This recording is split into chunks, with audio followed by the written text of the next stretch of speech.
কয়জন সেগুলো তো আগে বলেছি। আবারও কিছু লক্ষণ বলি। সেটা হচ্ছে রোগী একা থাকতে ভয় পায়, অন্ধকারে ভয় পায়। তারপরে বরফ, ঠান্ডা পানি, তীব্র তৃষ্ণা থাকে। তারপরে উজ্জ্বল লাল রক্তক্ষরণ হয়। তারপর জ্বালা-পোড়া থাকে বা ঠান্ডা উপশম হয়। অতিরিক্ত সংবেদনশীল বা সহানুভূতিশীল হয়ে থাকে রোগী। দুর্বলতা, বিশেষ করে রক্ত বা শরীরের তরল ক্ষয়ের পর। রোগী লম্বা, রোগী রোগা, স্নায়বিক গঠনের রোগী হবে। ফুসফুস, রক্ত, স্নায়ুতন্ত্রে গভীর ক্রিয়া প্রকাশ পাবে। এই হচ্ছে ফসফরাসের সংক্ষিপ্ত বলা যায়। অর্থাৎ ফসফরাসের যে লক্ষণগুলো আছে সেই লক্ষণগুলা যেগুলো বলছি এগুলা হয়তো 20 ভাগ বলছি, আরো 70 ভাগ রয়ে গেছে। এগুলা থেকে বাকি লক্ষণগুলা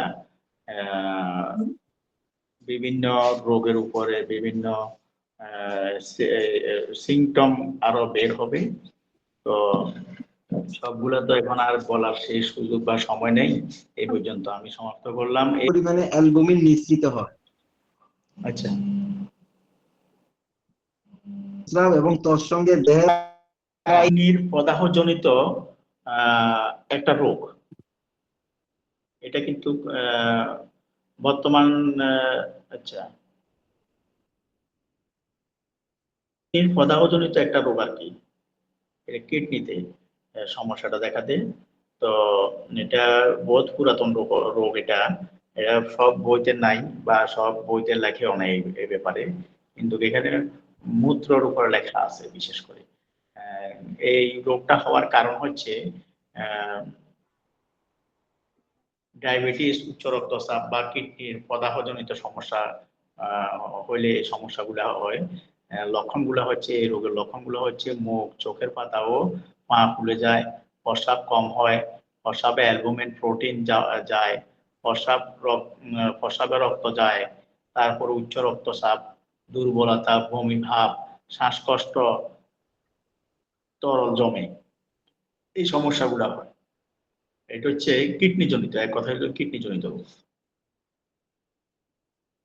হচ্ছে পুরুষের লিঙ্গের একটি রোগ। এটা পুরুষের লিঙ্গের একটি রোগ, আঁশ জাতীয়, অর্থাৎ পুরুষের লিঙ্গের ভেতরের শক্ত আঁশ জাতীয় টিস্যু তৈরি হয় এটা। আর লিঙ্গ বাঁকা হয়ে যায় এটার কারণে, বিশেষ করে উত্থানের সময়। তারপরে সহবাসের সময় ব্যথা ব্যথা ব্যথা পায়। তারপরে উত্থান বজায় রাখতে সমস্যা সৃষ্টি হয়। অনেক ক্ষেত্রে সহবাসে অসুবিধা হয়। এটা হচ্ছে কিন্তু আবার পেরোনিস ডিজিজ।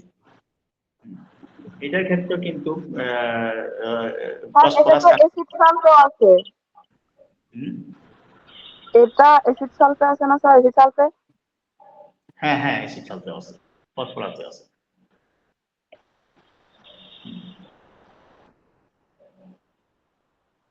এই ইয়াটা বলছেন, এটা যে ডিজিজটা, কোনিক ডিজিজ, বাইট ডিজিজটা যিনি ইয়াটা বললেন দাদা, আমাদের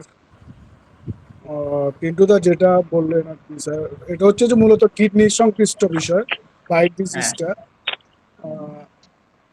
এটা মূলত হচ্ছে যে আপনার এটা পুরোনো, যেটা আপনি বলছেন আর কি, পুরোনো ঐতিহাসিক নাম, যা বর্তমানে চিকিৎসা বিজ্ঞানে আলাদা রোগ হিসেবে ব্যবহার করা হয়।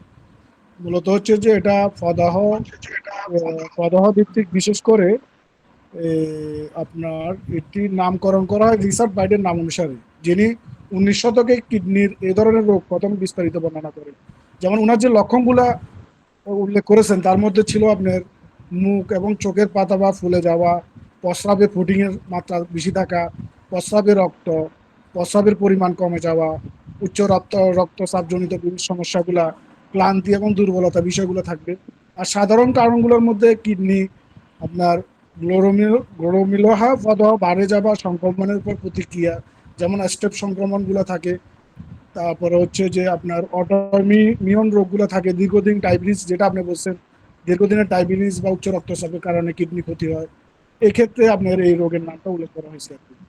এখানে আরেকটা বিষয়, উনি চিকিৎসার বিষয়গুলো আর এখানে আরো কিছু নোট দিয়েছেন, তার মধ্যে হচ্ছে যে উচ্চ রক্তচাপ যদি নিয়ন্ত্রণ করা যায়, লবণ এবং তরল গ্রহণ নিয়ন্ত্রণ করা যায়, তারপরে হচ্ছে যে কিছু ওষুধ আছে যেমন ডাইউরেটিক যে ওষুধগুলা, এগুলা যদি প্রয়োজন ছাড়া ব্যবহার না করা হয়, কিছু ক্ষেত্রে অ্যাস্টোরেট বা ইউমোনেসেরিক যে ওষুধগুলো আছে এগুলোর বিষয়গুলো উল্লেখ করা হয়েছে। আবার অনেক ক্ষেত্রে বলা হচ্ছে যে গুরুতর অবস্থা ডায়ালিসিস বা কিডনি প্রতিস্থাপন ইত্যাদি বিষয়গুলো এখানে উল্লেখ করা হয়েছে। তো হচ্ছে নেফ্রাইটিস, নতুন নাম হচ্ছে নেফ্রাইটিস, বর্তমানে অ্যালোপ্যাথিক এটা নেফ্রাইটিস নামে। আরো কথা আছে এটার, যদি বাংলা অর্থ করতে যান তাহলে দীর্ঘমেয়াদী কিডনি রোগ বলা হয় এটাকে, দীর্ঘমেয়াদী কিডনি রোগ বা পুরাতন কিডনি রোগ বলা হয়।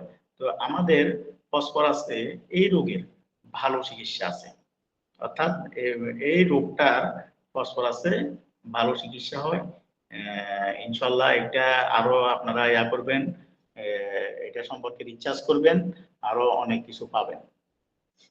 ঠিক আছে।